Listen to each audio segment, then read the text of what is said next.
Let's be honest, right? You don't have a funnel problem. You have a buyer reality problem. Give me 15 minutes and I'll show you why your funnel is unfixable, right? And what the top 1% or 2% of the SaaS and B2B marketers are doing instead. Part 3 of this funnel series exactly talks about that. And this part where we stop applying band-aids, piecemeal approach and start building for reality. Hello everyone and welcome back to the channel. Funnels don't need fixing, they need funerals. And let's be honest, right? You don't have a funnel problem, you have a buyer reality problem. And most marketers are still optimizing for a buying journey that died a decade ago. And that's exactly why I said that, funnels don't need fixing, they need funerals, right? And give me 15 minutes and I'll show you why your funnel is unfixable, right? And what the top 1% or 2% of the SaaS and B2B marketers are doing instead. Part 3 of this funnel series exactly talks about that. And this part where we stop applying band-aids, piecemeal approach and start building for reality, right? In part 1, if you remember, we exposed why your funnel is built to fail, right? Structurally. And I'll leave that link in the description. In the part 2, we uncovered the 3 invisible psychological forces killing conversion: inertia, decision avoidance, and trust mismatches. And now we rebuild it. But first let me tell you this, right? That this episode is not about tweaking email subject lines. It's not about optimizing button colors. It's not about generic funnel diagrams. This is about creating a conversion system that reflects modern buying behavior.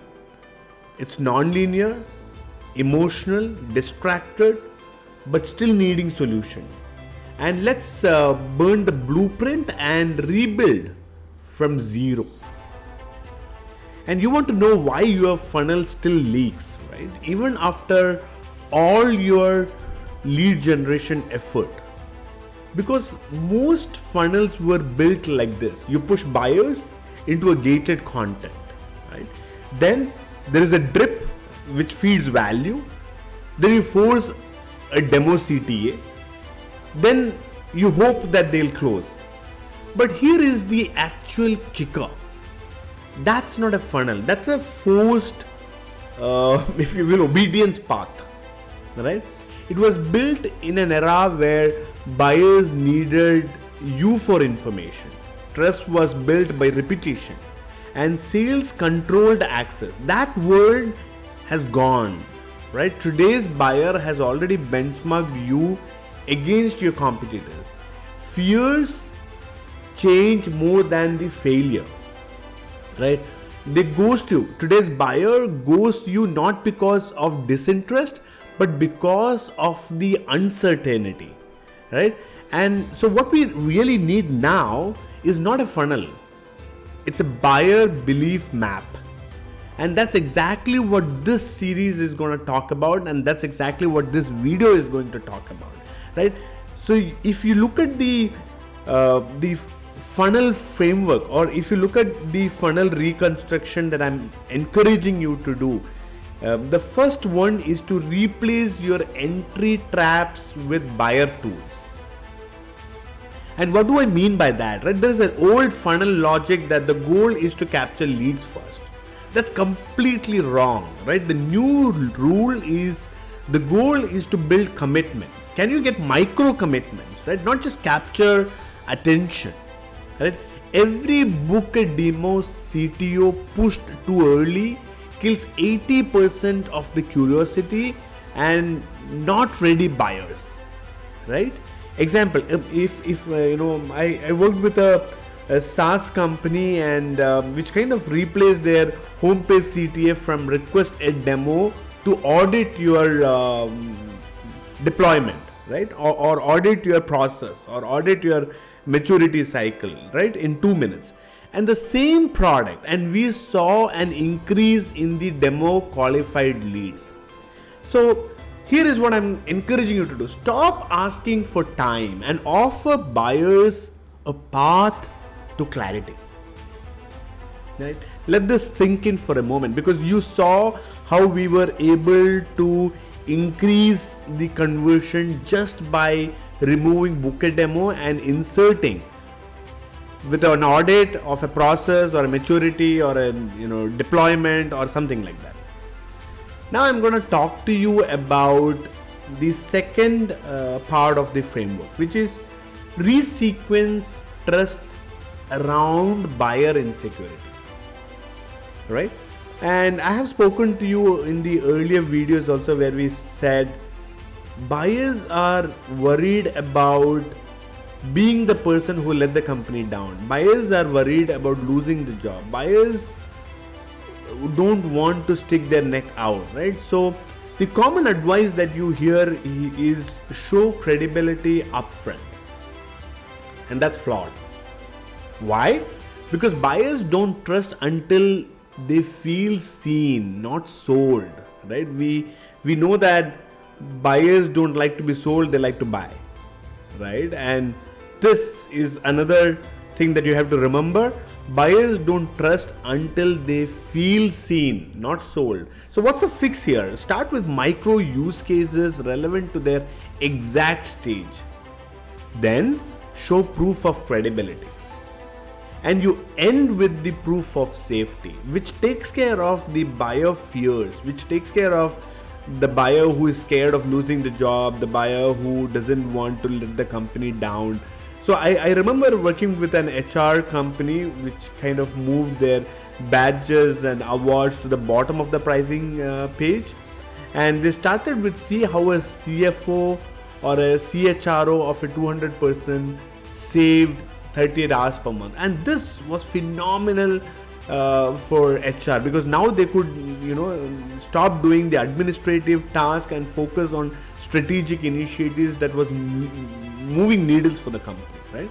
So what's the result when you do this, right? We saw more than 40% lift in the CT engagement, right? So just this ending with proof of safety, which is what we did here. See how a CFO or a CHRO at a 200 person firm saved $38 hours per month or some such, right? So trust is not earned by badges, it's earned by empathy. No, I'm not saying that badges are not important, awards are not important. They all have a role to play, and that's exactly what I said in the previous video, right? So trust isn't earned by badges, it's earned by empathy, right?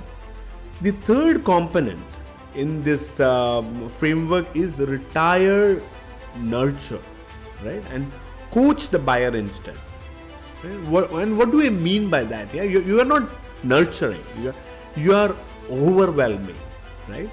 Mid-level SaaS marketers know this, that nurture flows have become email graveyards, right? What's the new path here? You need decision coaching. Instead of saying here is more content, here is becoming another media company, try if you're a series B company with less than 100 engineers, here is what usually happens. Now that hits exactly at the problem statement. Or an alternative could be that, not sure if you're ready, but here is how 6 of our customers navigated change without churn. Now if you look at the experience that I had working with another SaaS company in the learning space, we cut down the email sequence down to 3, right? Where most teams fail at compliance, right? Your 3 options right now, or something like what to expect if you don't act this quarter. Now you see that from 7 email sequences, we brought it down to 3. So less is more, and the result is we got more replies, a shorter cycle, and highly relevance. Modern nurture isn't education, it's emotional risk reduction, right? And that's something that you have to completely embrace. right? The old philosophy of educating and having a lot of content, that world has gone now, right? There was a world for that. I think there were companies like HubSpot which kind of capitalized on that, but things have changed now, right? So you have to resurrect your dormant leads with triggered timing, and that's the fourth component of the nurturing framework that I'm sharing with you today. Marketers treat cold leads like they are dead, but they are not. They're just temporarily misaligned. So what do you do, right? Instead of a spam reactivation, use behavior retriggers, right? Visited pricing again, downloaded a new feature document, or did they linger on the FAQs or on your website? Then re-engage with something like, which is very personalized and tailored. Thinking of switching, here is how long it really takes. Or new ROI insights from teams in your industry. Or this is what your competitor is doing. Are you ready? Right? So exactly. So if you remember, I was talking to you about the learning platform which kind of use these entry targeting based on the feature usage decline. And we were able to revive pipeline. So leads don't go cold, they go unrecognized, right? So let's look at the fifth component of the nurturing framework, and that's about how do you reframe final CTAs to empower, not extract, right? Talk to sales is not a CTA, right? It's a warning sign, right? It's a warning sign. Mid-level buyers don't want to book a meeting. They want control over their next move. Wouldn't you do the same? As a mid-level buyer, will you be ready to talk to the sales? So better CT is design your rollout plan, right? See where you will save. Test your readiness in 90 seconds.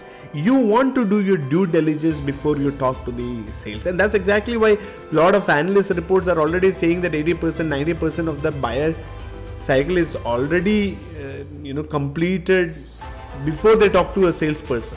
They have done their research, they have done their benchmarking. They don't need you for that, right? So book a demo. Like I said earlier, right, that when we changed the book a demo to doing an audit of the process or a bottleneck for a HR SaaS company, we were able to increase the conversion. And you can do the same, right? If you just understand that you have to reframe your CTAs and make sure that you allow them to control their move and not push them on that obedience path. So your CT is not about what you want. It's about what your buyer fears.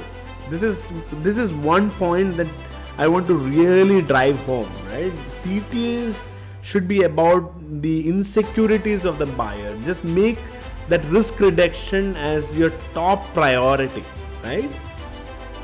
So here is a recap of everything that we just discussed, right? Entry, focus on the entry.